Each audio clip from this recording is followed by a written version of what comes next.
Ya, Assalamualaikum warahmatullahi wabarakatuh. Selamat pagi dan salam sejahtera untuk kita semua. Pada video pembelajaran kali ini, Ibu akan melanjutkan membahas materi mengenai fluida dinamis. Ya, minggu lalu Ibu telah menjelaskan apa yang dimaksud dengan fluida dinamis. Betul sekali. Fluida dinamis adalah ilmu yang mempelajari tentang fluida yang bergerak. Nah, kali ini kita akan pelajari lagi lebih rinci tentang fluida dinamis. Ada beberapa hal yang akan kita pelajari. Yang pertama yaitu tentang fluida ideal, yang kedua jenis aliran fluida, yang ketiga adalah persamaan kontinuitas, yang keempat hukum Bernoulli, yang kelima penerapan persamaan kontinuitas, dan yang terakhir adalah penerapan hukum Bernoulli. Kita langsung saja ke fluida ideal.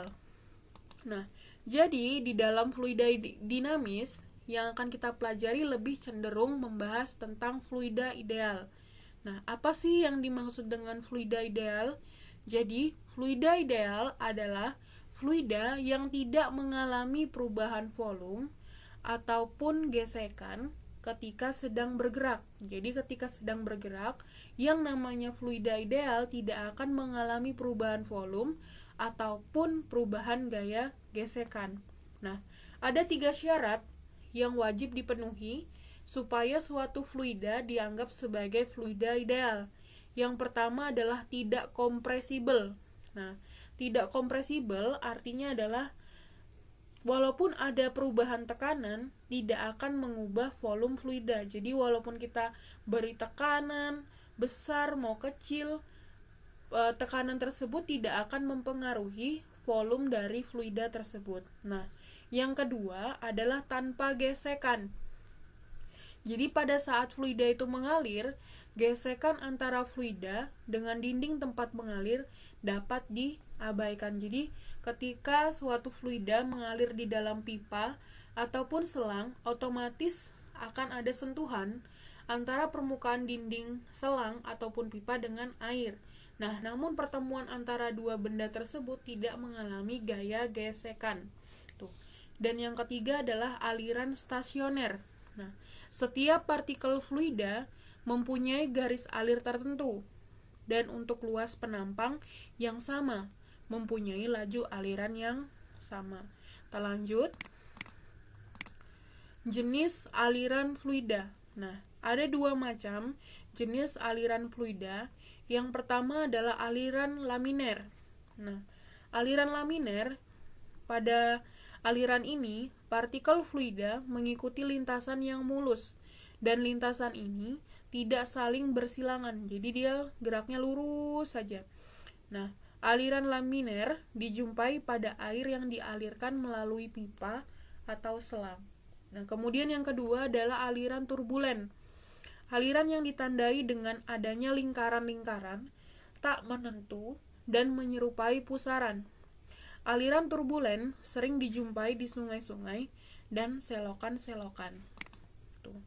Nah, kalau mau lihat secara nyata, ini adalah bentuk contoh dari aliran laminer dengan aliran turbulen. Nah, dari gambar ini bisa kita lihat bahwa alir air yang keluar dari keran ini termasuk alirannya lurus ya.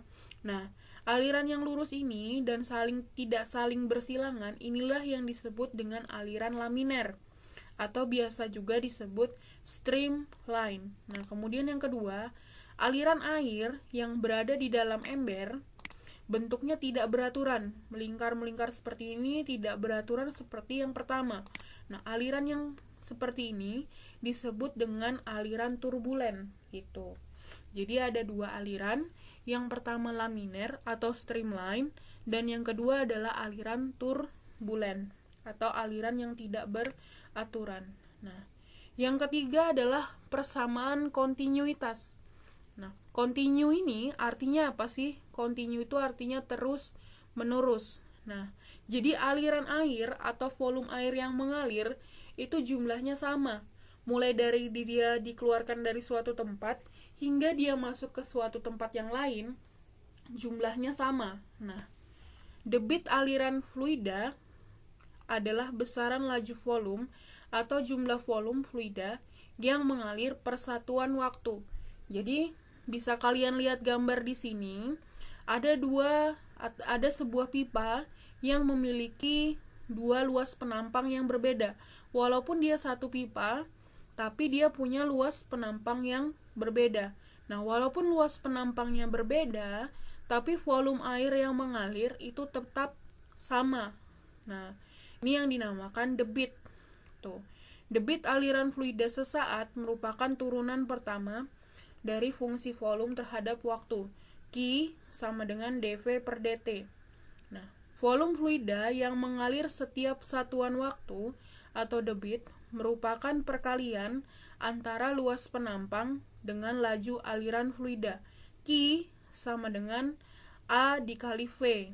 Nah, Q ini adalah debit, kemudian A ini adalah luas penampang, dan V adalah kecepatan aliran fluida. Nah, karena dia merupakan persamaan kontinuitas di mana aliran air yang masuk sama dengan aliran air yang keluar, sehingga persamaannya menjadi Q1 sama dengan Q2. Dan seterusnya apabila memiliki luas penampang yang lebih dari 2. Jadi Q1 sama dengan Q2 atau A1 dikali V1 sama dengan A2 dikali V2.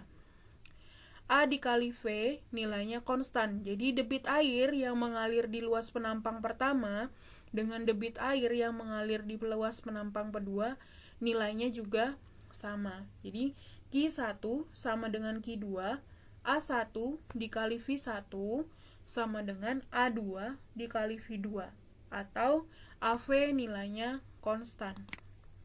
Nah, itu tadi penjelasan Ibu. Jadi ada 3 penjelasan yang Ibu jelaskan. Yang pertama adalah tentang fluida ideal, yang kedua adalah jenis aliran fluida, dan yang terakhir adalah persamaan kontinuitas. Nah, untuk persamaan kontinuitas nanti akan ada beberapa contoh soal yang terkait dengan ini, persamaan kontinuitas di dalam video yang berbeda. Nah, sekian dari Ibu. Apabila ada yang tidak dipahami tentang materi yang Ibu jelaskan di sini, kalian bisa japri Ibu melalui WA seperti biasa. Sekian, wassalamualaikum warahmatullahi wabarakatuh.